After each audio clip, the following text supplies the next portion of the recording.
but said disliking wasn't the online culture he wanted to build. Instead, in 2015, he said he planned to incorporate some kind of clickable empathy button. Facebook came out with 4 emoji faces: happy, sad, surprised, and angry.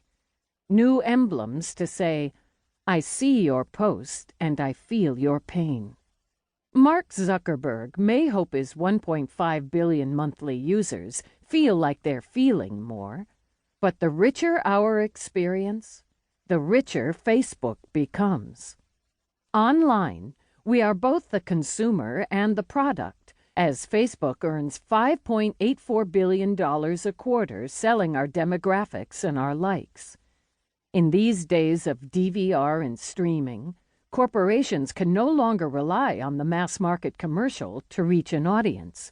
Instead, they count on courting us individually online.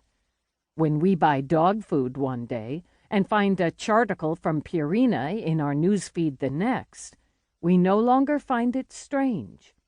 We know our electronic DNA is scattered on every screen we touch to be gathered and sold to marketers.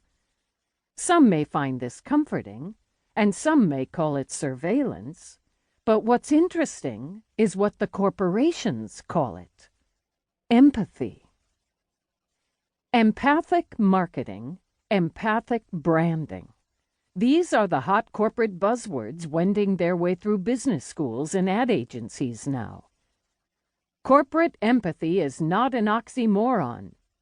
So reads a recent Harvard Business Review headline, with the claim that enlightened companies are increasingly aware that delivering empathy for their customers, employees, and the public is a powerful tool for improving profits.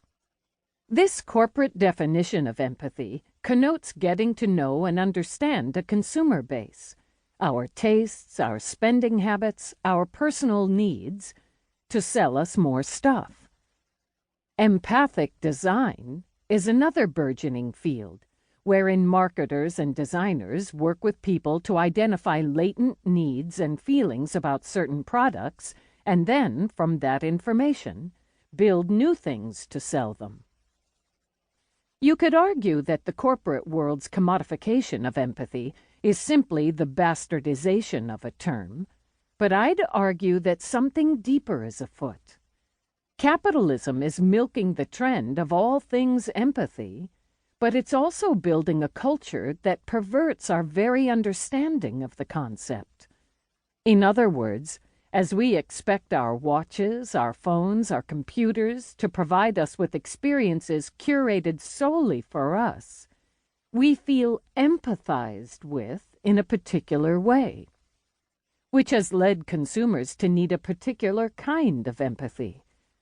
Through our everyday interactions with commerce, we attune to a cultural value shift that marks empathy as acquisitional and profitable.